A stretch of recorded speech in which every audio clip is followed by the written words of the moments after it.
Bonjour, aujourd'hui nous allons voir un cours d'économie générale, qui en règle générale on fait un cours d'économie générale pour les BTS ou bien pour les bacs économie. D'accord, donc nous allons voir certains concepts économiques de base et par la suite nous allons essayer de voir d'autres cours comme le circuit économique, les politiques économiques, à savoir la politique monétaire et la politique budgétaire. Et aussi, nous allons essayer aussi de voir quelques,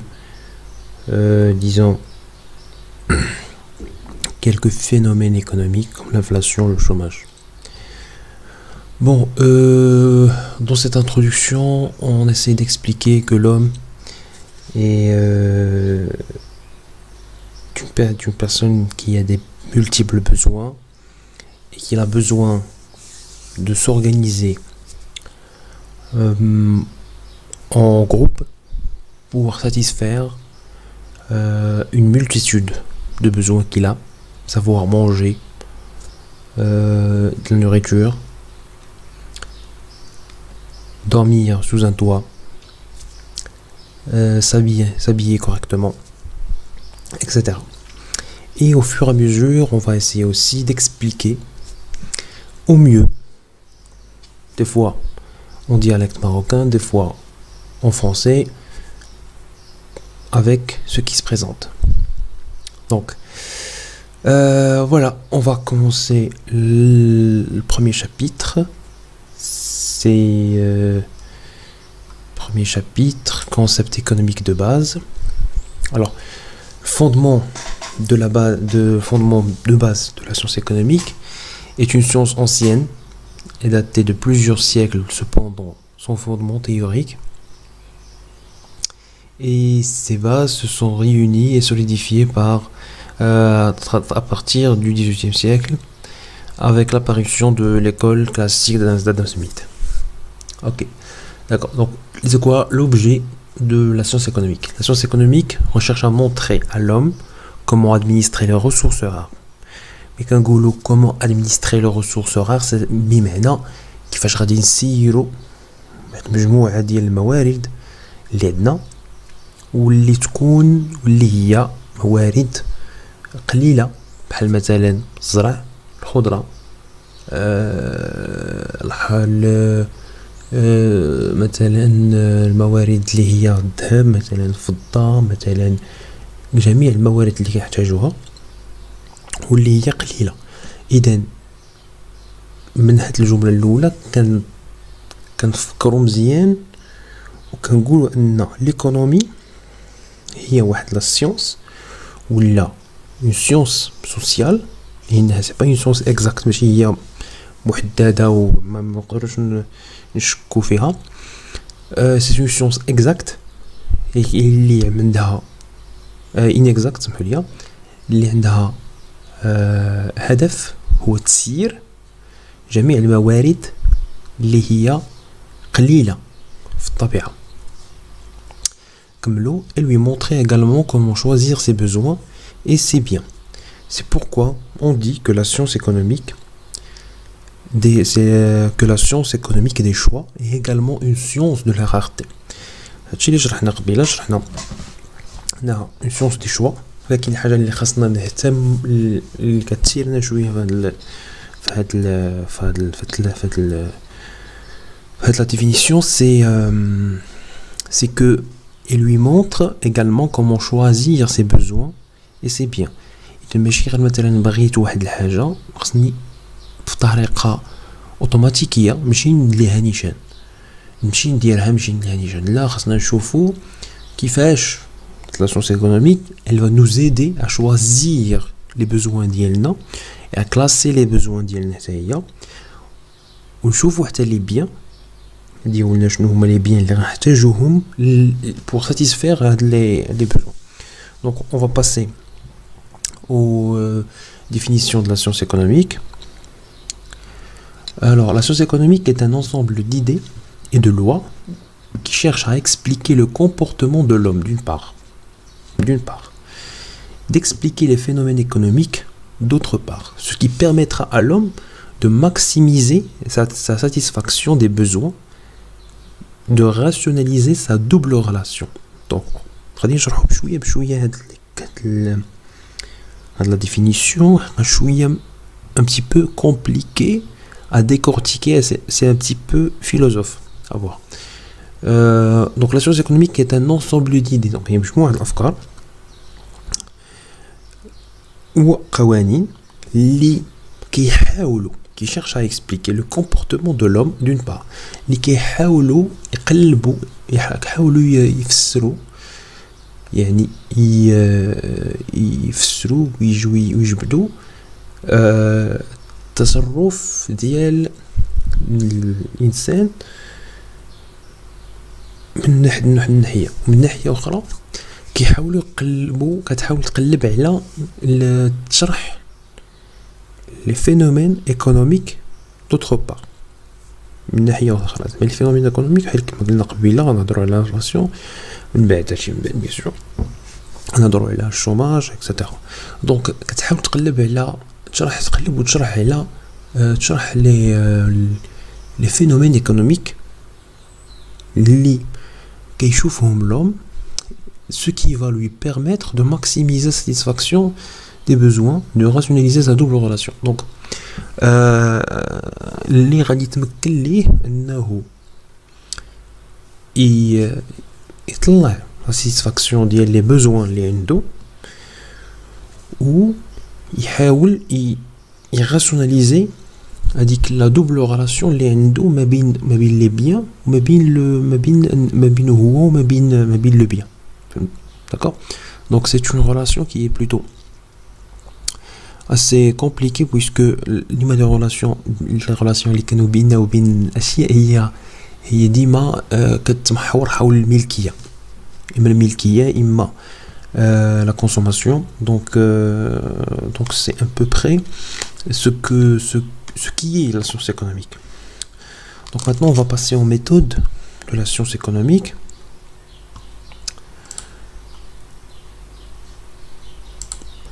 La science économique emploie un raisonnement scientifique puisqu'elle part de l'observation afin d'aboutir à des conclusions. Les étapes du raisonnement sont les suivantes. إذا هنا كنقولوا قبل ما ندوزو للآخر كنقولوا أن la science économique emploie un raisonnement scientifique. نقدروا نقولوا un raisonnement scientifique logique باش تنطلق من واحد l'observation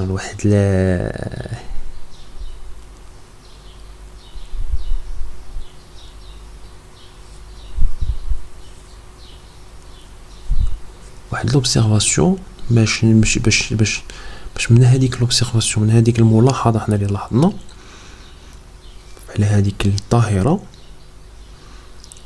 نمشيو لشي لي كونكلوزيون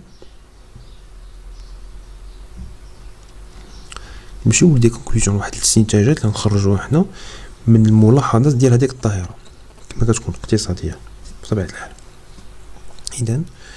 إذا كندوزو كما قلنا l'observation كنخرجوا من l'observation des informations économiques كندوزو une phase de traitement d'informations. C'est-à-dire quoi une phase de traitement?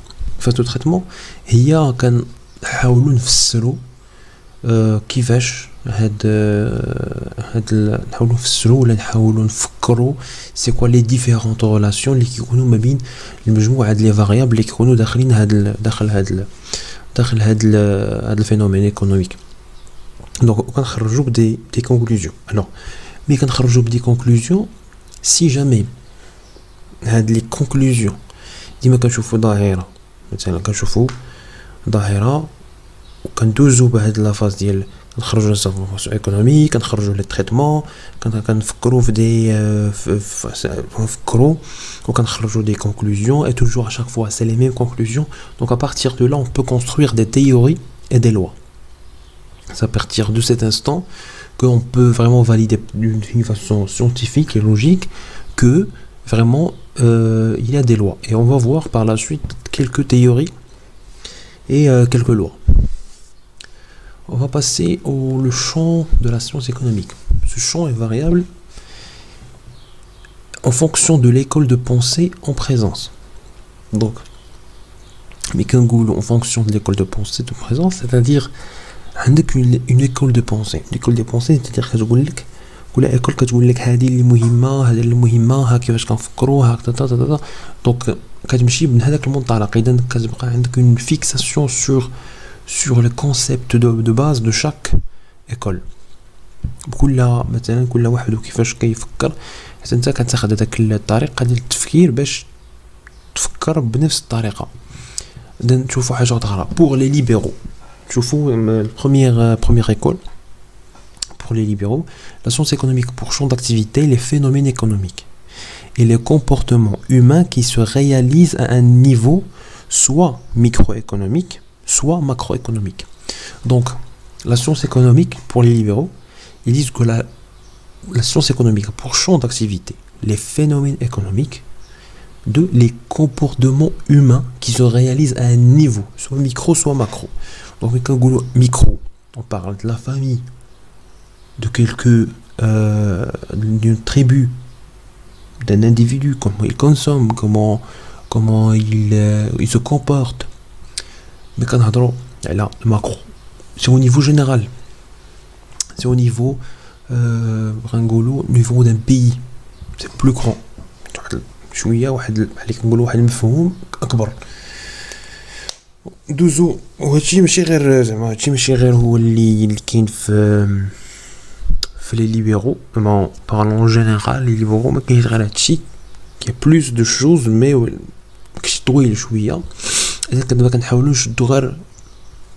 quelques petites idées, petite idée, واحد الفكرة صغيرة على كل champ باش نكملو dans les bases, parce que on parle seulement des bases, on parle pas de le détail du détail.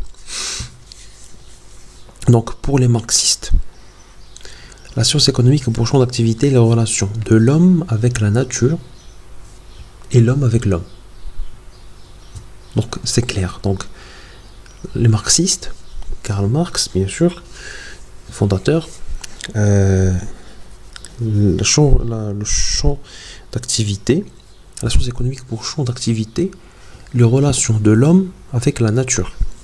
Donc l'homme avec la nature et l'homme avec l'homme. D'accord. يعني أنها كتسير la science économique بالنسبة لي هو خاصها خاصة تركز على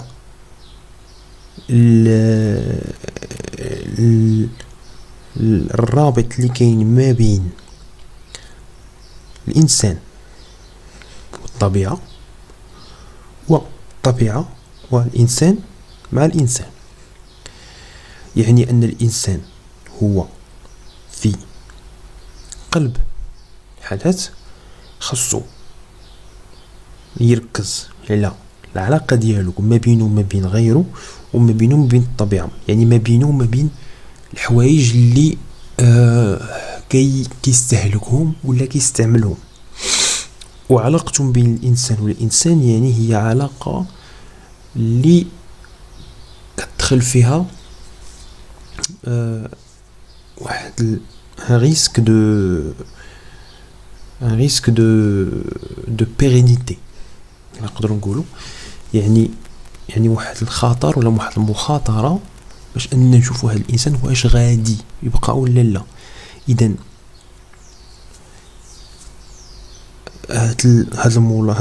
هذا الفرق ما بين هادو وهادو، الفرق ما بين لي ليبرو والاخر. لي ليبرو كيركزوا بخاصه على الطريقه كيفاش كيتعامل الانسان مع ليبيا، والطريقه كيفاش هو كيتعامل. اذا بوغ لي ليبرو هو مركزه على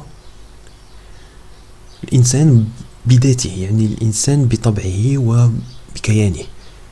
ولكن الماركسيست لا، الماركسيست كيركزوا بصفه عامه على الانسان والطبيعه. يعني دابا هادشي غير كلكو باز اللي مهمين شوفوا d'abord ندوزو l'activité économique. Alors l'activité économique فيها فيها شي حوايج فيها les bases vraiment les bases de toute force économique. Alors les notions de base. Alors les besoins, on va parler des besoins. On va parler des besoins. Maintenant que je vois les besoins.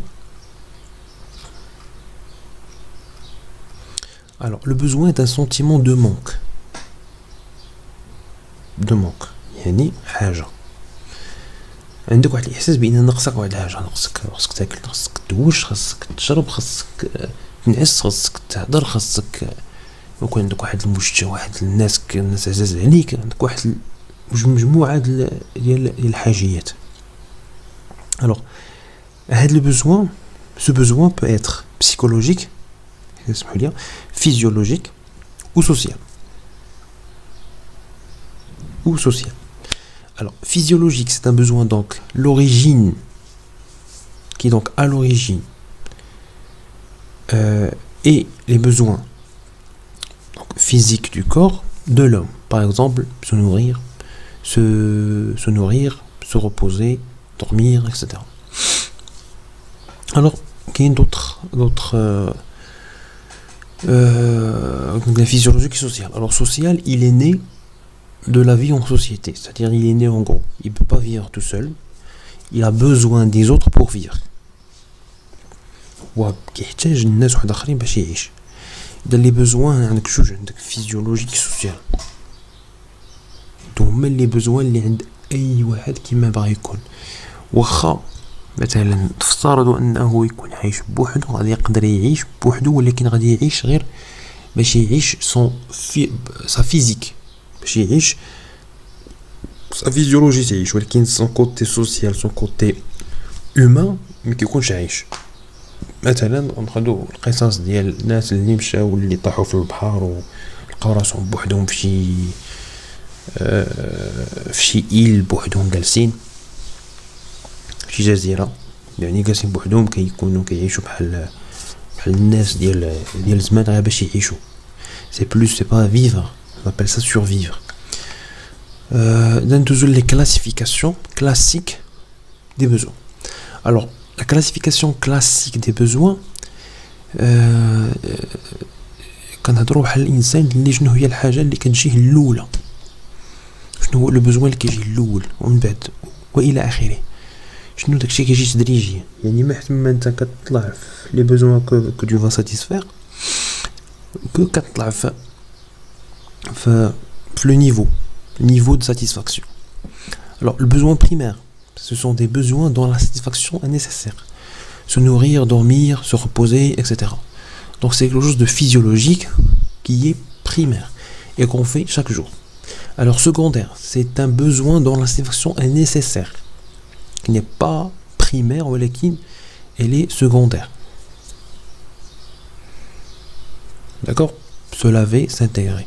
Par exemple, se laver, on peut rester sans se laver pendant un mois, peut-être plus. كاينين الناس اللي عايشين في الزنقه راه ما كيدوشوش كاع، الا دوش كيدوش مره في الشهر، ولا ماشي مره في الشهر، مره في خمس شهور 6 شهور. وعاد الا لقى شي واحد اللي المهم الله يكون حسن العوان لي SDF ما شاء الله. Donc c'est un besoin dont la satisfaction est nécessaire. Donc on parle de se laver, s'intégrer.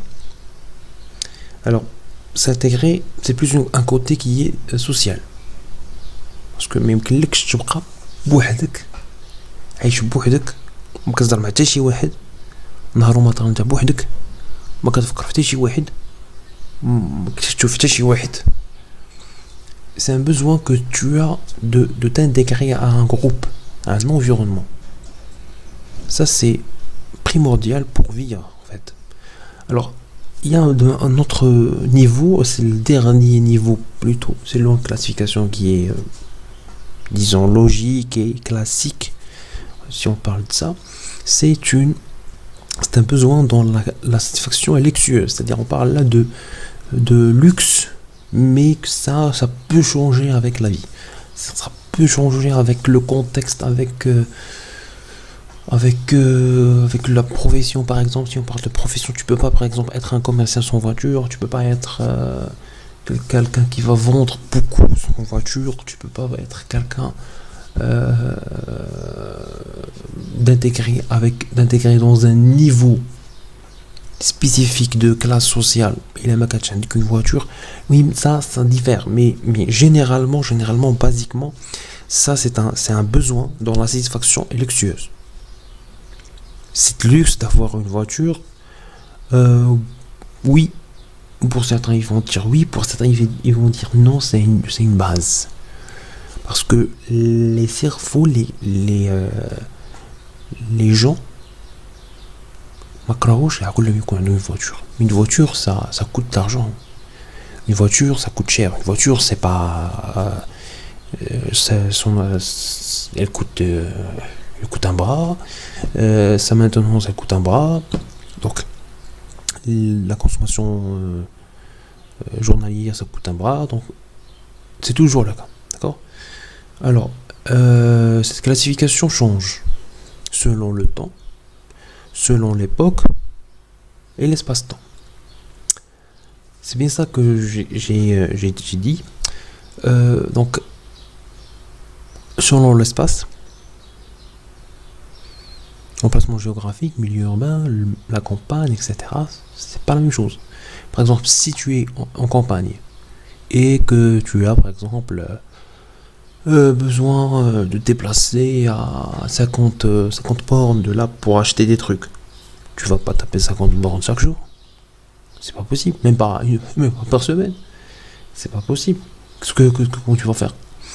Tu vas passer une journée ou 2 jours pour aller et 2 jours pour rentrer.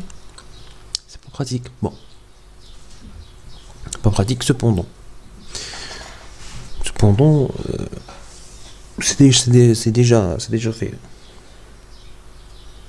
Dans les époques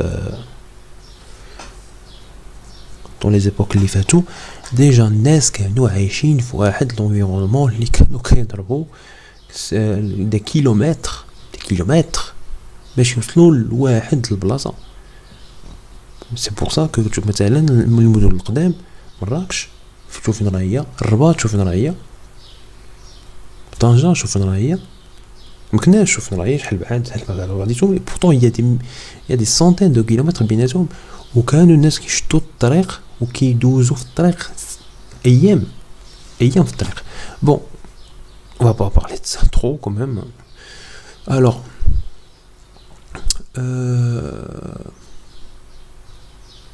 voilà, classification de Maslow. Alors, classification de Maslow, c'est une classification des besoins. Besoin de classer les besoins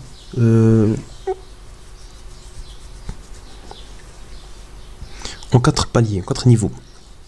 Alors, ça, c'est une classification besoins physiologiques et de sécurité. Alors, ce besoin physiologique et de sécurité, on trouve les besoins alimentés. Besoins alimentés, habillement, alimentaire. Excusez-moi, je vais complètement rater le truc. Alimentaire. A-I-R-E, merde. On y trouve les besoins alimentaires, habillement, de sécurité. Ce sont des besoins nécessaires à la survie. J'ai oublié les besoins. Bon, ce sont des besoins nécessaires à la survie. D'accord ? On a en second les besoins sociaux primaires. Alors, les besoins sociaux primaires, ils naissent de la vie de l'homme en société. On les appelle également des besoins d'appartenance et d'intégration. Alors c'est quoi l'appartenance et l'intégration? Alors tu as besoin d'appartenir à un groupe, de t'identifier par rapport à eux, mais aussi de t'intégrer, de prendre une place, si on peut le dire, de prendre une place, une responsabilité, une forme de pouvoir au sein d'un groupe. Aussi, c'est très, très important pour pour l'expansion, pour la confiance en soi. Donc, les besoins sociaux supérieurs. Alors, les besoins sociaux supérieurs sont liés plus à la nature de l'homme qui désire être reconnu par le groupe. On les appelle également des besoins d'estime ou de prestige. C'est-à-dire que l'homme, il désire être acclamé par des gens. Il a besoin que les gens l'estiment. Il a besoin que il monte un niveau de prestige.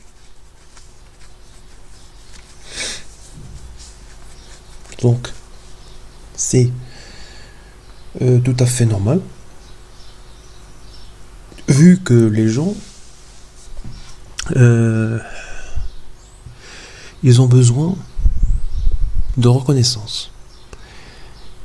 T'as besoin de travailler, tu le fais pour toi, tu travailles chaque jour, chaque heure, mais t'as besoin naturellement, quand on te dit bravo,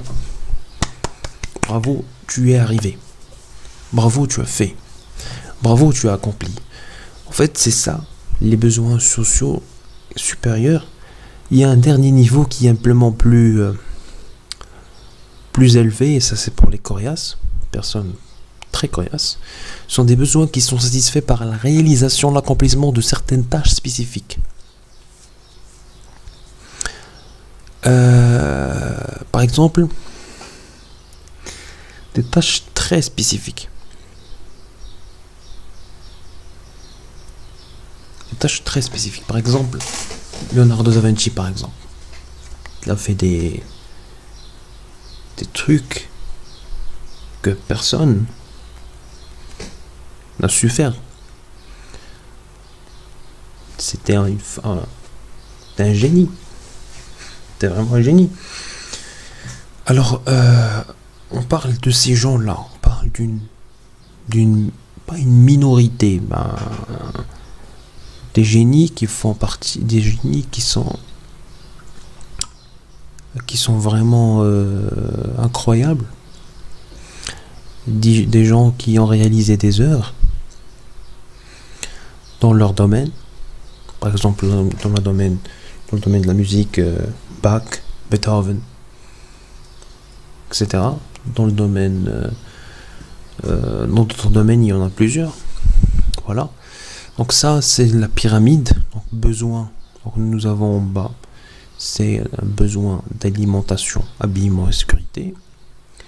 Un besoin physiologique.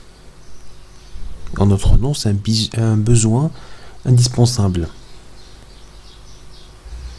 Indispensable. Donc, besoin d'intégration, besoin d'appartenance, besoin sociaux primaires. Besoin d'estime, troisième. Besoin de reconnaissance ou besoin sociaux supérieurs. C'est les mêmes noms, sauf que ça diffère. Les noms, ça diffère. Yani, non, c'est la même chose. Besoin indispensable, besoin sociaux primaires, besoin sociaux supérieurs, besoin de réalisation de soi, besoin d'alimentation, habillement, de sécurité, besoin d'intégration, besoin d'estime, besoin de réalisation d'une œuvre, besoin physiologique, besoin d'appartenance, besoin de reconnaissance, besoin d'accomplissement. Alors ça aussi, besoin d'accomplissement, le dernier niveau, ça peut aller aussi de la réalisation d'une œuvre, autant que par exemple le pouvoir d'avoir ou bien d'appartenir à une élite, à une forme d'élite plutôt. Donc, mais on passe au bien. Les biens. Un bien est un objet ou une chose qui sert à satisfaire les besoins. Exemple, satisfaire un besoin. C'est une faute, je l'ai raté. Exemple, le pain la pain. Je déconne complètement. Le pain satisfait le besoin de se nourrir. Exemple, le manteau satisfait le besoin de se protéger du froid. Donc ça, c'est chaque bien et chaque bien et bien qui va satisfaire un besoin précis. Distinction entre bien et service. Alors, un bien qui existe physiquement est un bien matériel. Un bien qui n'existe pas physiquement est un bien immatériel. On dit service. Encore j'ai raté dit. Eh ben, bon, bien comme pain, comme machine. Service comme lecture, comme internet, comme service de plomberie, comme service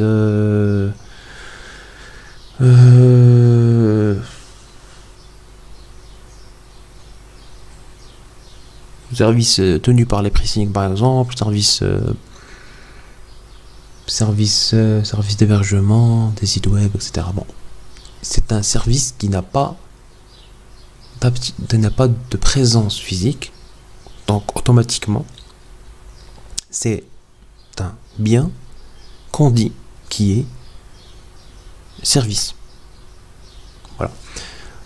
C'est un bien économique, est un bien non économique. Un bien économique est un bien non économique. Alors, cette forme de dire bien, un bien économique et un bien économique, on va voir la différence. Lorsqu'un bien est utile, qui va satisfaire un besoin, et en plus il est rare, alors ce bien est qualifié d'un bien économique. Alors, on va bien mettre les choses au clair. Bien utile. Première chose. Deuxième chose, il est clair, il est rare. Donc, automatiquement, c'est un bien qui est qualifié de bien économique. C'est clair. Alors, on va passer pour autre chose. Un bien dit non économique, lorsqu'il n'est pas rare. Donc, lorsqu'un bien, il est utile, mais il n'est pas économique, mais il n'est pas rare. Les biens non économiques sont appelés des biens libres. Aussi, c'est un nom pour dire des biens non économiques. Alors, biens libres, d'accord. Alors, exemple des biens libres, des biens économiques, des biens non économiques, excusez-moi, c'est l'eau et l'air. Mais bon, ça commence à changer.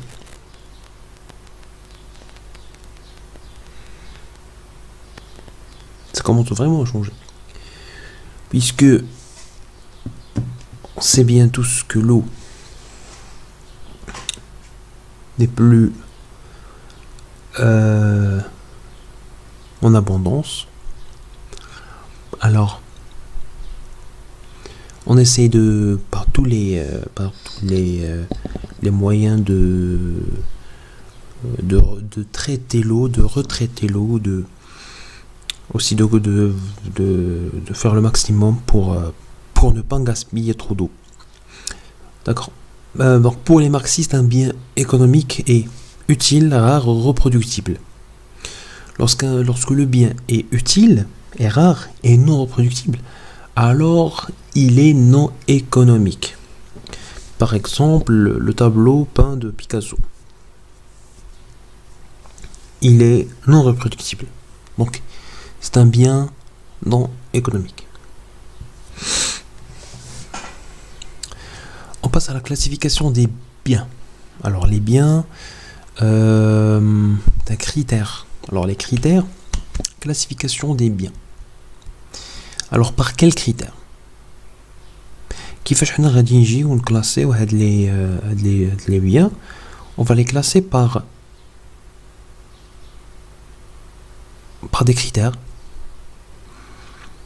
par critères de destination, par critères d'utilisation, par critères de durée, par des critères.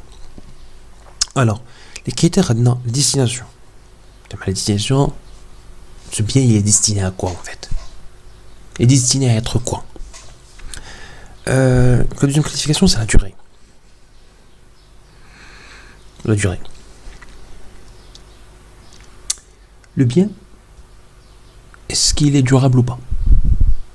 Est-ce qu'il a une durée de 100 ans, 50 ans, 10 ans, 1 an, 10 heures, 20 heures, 5 heures?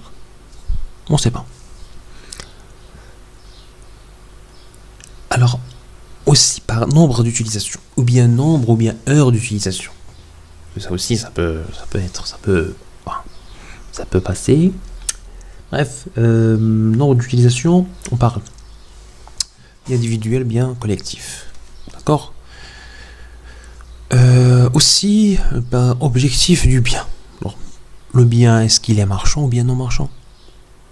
Par exemple, on va commencer par les biens de consommation. Donc, consommation, pain, confiture, livres, etc. Biens de production, machines, terrain, matériel, puisque pourquoi on les appelle des biens de production? Parce qu'ils participent à une production, à une quelconque production. J'ai des biens de production.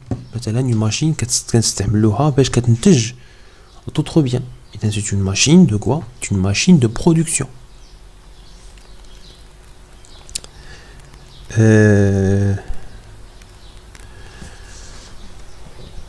Durée. On parle de durée. D'accord. Un terrain, est-ce qu'il dure plus longtemps qu'une voiture?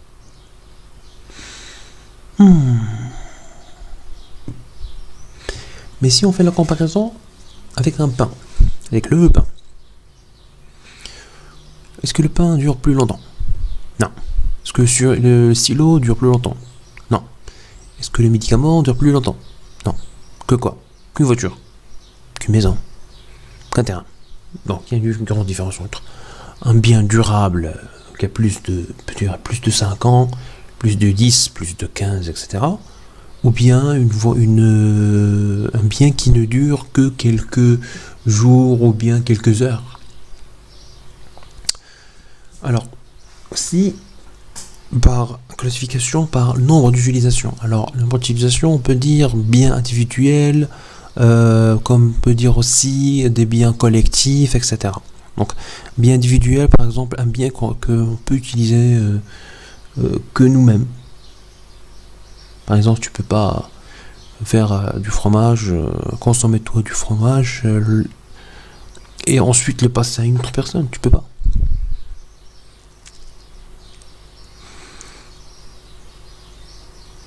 Ah si, techniquement tu peux. Tu peux consommer du fromage, mais pas la même pièce. C'est ce que je vais vous dire. Lorsque la quantité de ce bien augmente avec le nombre de personnes, c'est un bien individuel.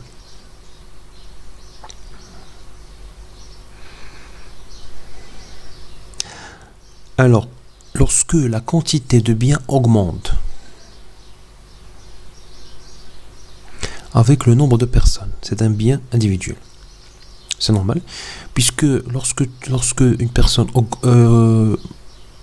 consomme un fromage, donc 2 personnes consomment 2 fromages, 3 personnes consomment 2 fromages, 3 fromages, etc.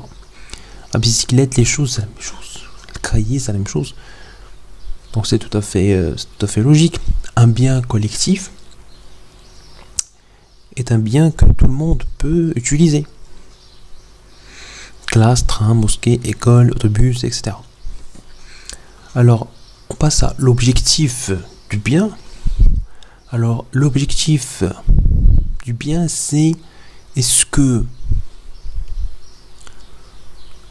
le bien, il est marchand ou pas? Est-ce qu'on va le vendre ou pas? Pour un bien marchand, par exemple, tomate à vendre, c'est un bien marchand. Les engrais de l'ECP, c'est marchand. Le téléphone Nokia,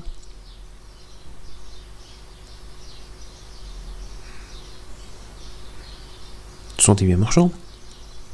Alors, un bien marchand est un bien destiné à être vendu sur le marché. J'ai fait encore une faute. Tomate à vendre. Lol. Bon, bien non marchand. Alors un bien non marchand, Ça peut aller vraiment un truc, les tomates pour les agriculteurs, c'est-à-dire que tu produis des choses qui ne sont pas destinées vraiment à toi, mais qui sont destinées vraiment pour toi. Qui ne sont pas, non, que je raconte là, je raconte de conneries quoi. Sont des biens qui sont destinés, sont des biens que tu as produits pour toi. Voilà, exactement. Je commence à déconner. Le pétrole utilisé par Ifriqiya pour ses voitures Ifriqiya. Donc, j'en parle ça de bien en marchand. Un tricot fabriqué par une mère pour son enfant. Ça aussi. Alors, troisième chose, on a parlé de besoin, on a parlé de bien, et là, on va parler de valeur. Alors, c'est là vraiment que ça se gâte un petit peu, théoriquement. L'importance d'un bien détermine sa valeur. Alors, c'est à partir de ce concept, pas d'idée, de concept que l'économie va basculer à un concept de marché. Alors, deux valeurs sont à distinguer. La valeur d'usage, donc c'est l'utilité d'un bien.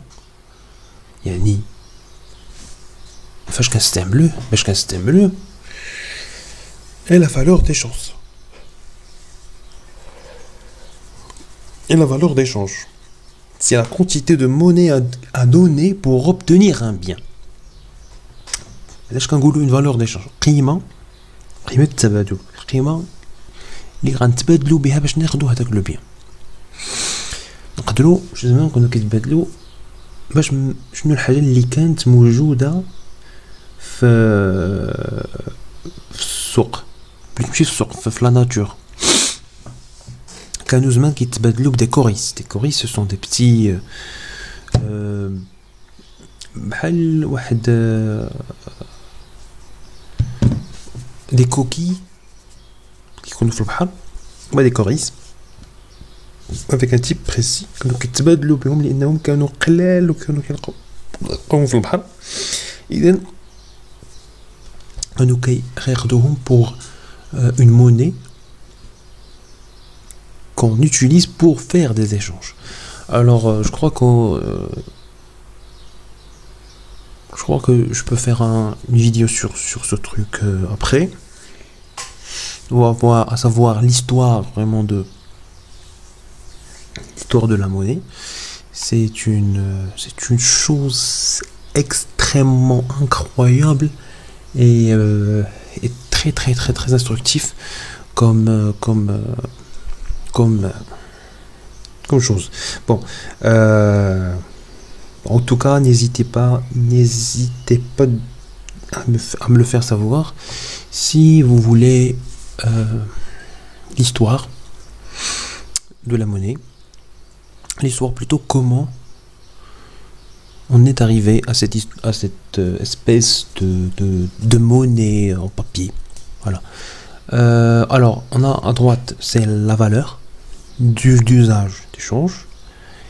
Et à gauche, on a le bien au or. Une simple comparaison pour valoir un petit peu ce qui est. Alors, la valeur d'usage de l'eau,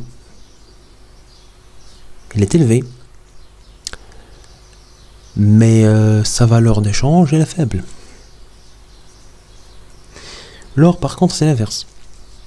Sa valeur d'usage, elle est vraiment faible, mais sa valeur d'échange, elle est grande. Voilà.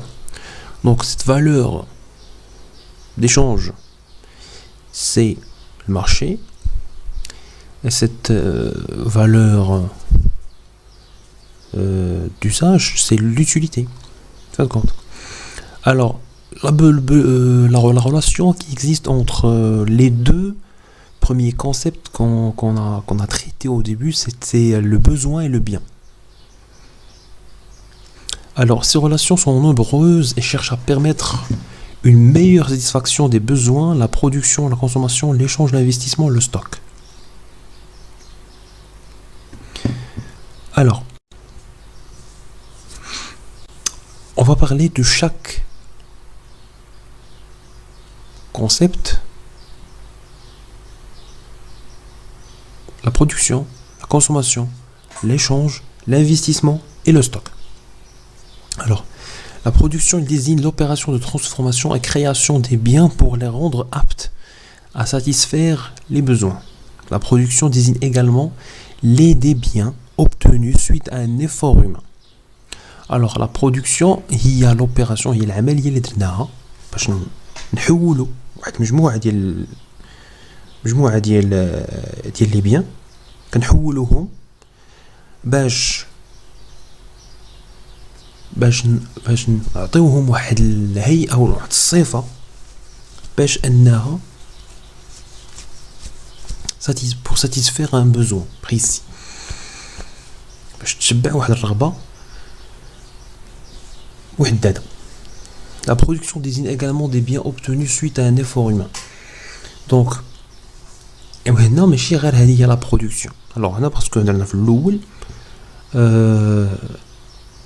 في ان كونسيبت بلوتو ماتيريال واحد الهيئة اللي هي ماتيريال كتر ما راه هي immatériel.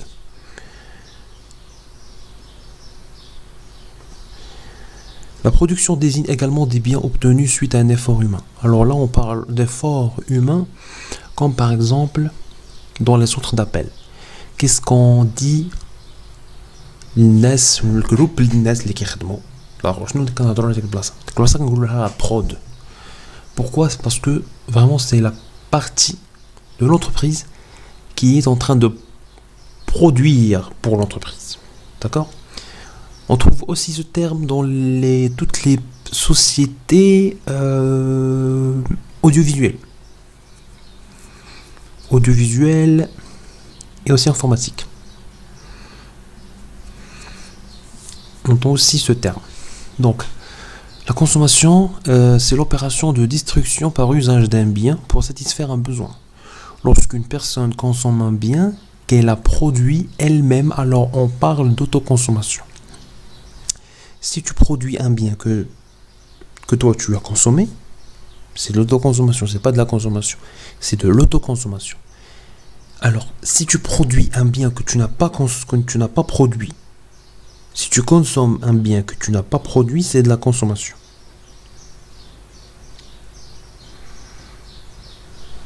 D'accord? Par exemple, un agriculteur qui consomme le blé de sa ferme. واحد فلاح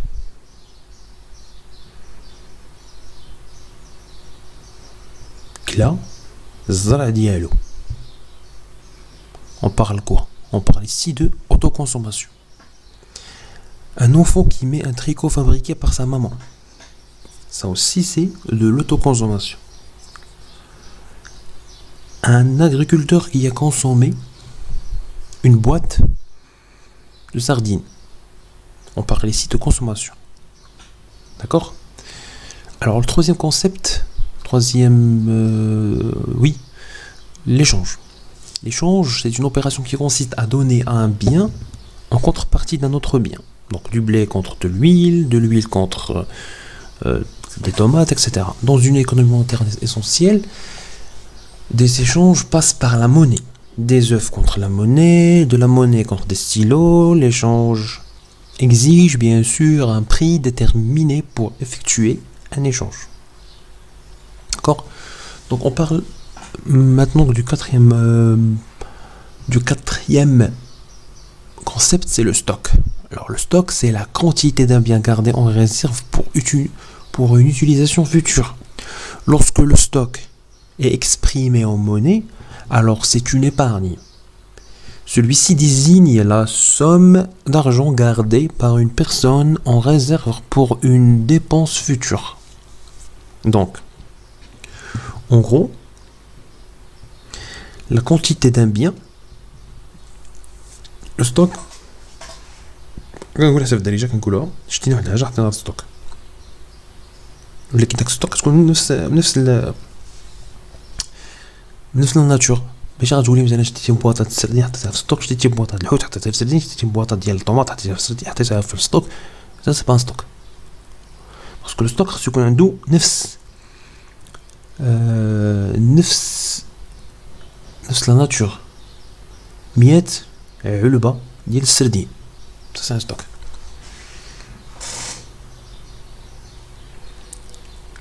Alors, si ce concept est exprimé en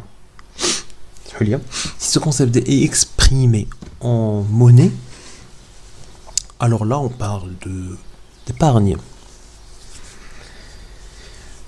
On parle pas de stock, parce que c'est une quantité d'argent qui est gardée en réserve pour une dépense future. D'accord? Voilà. On parle maintenant de la 5e concept qui est l'investissement. Alors, l'investissement, c'est l'opération de l'utilisation d'un stock ou une épargne pour obtenir une production. D'accord? Ok. Donc, la production. Elle est soit consommée, soit échangée, soit stockée. D'accord?